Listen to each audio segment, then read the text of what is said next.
என்னது இது? தலைகீழ தூக்கிட்டு இருக்க நீ உண்ட குட்டிய. அவனும் உட்கார்ந்து கொடுப்பான்.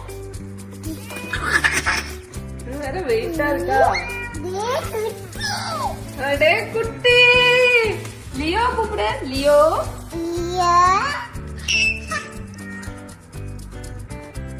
எலிசா பாத்து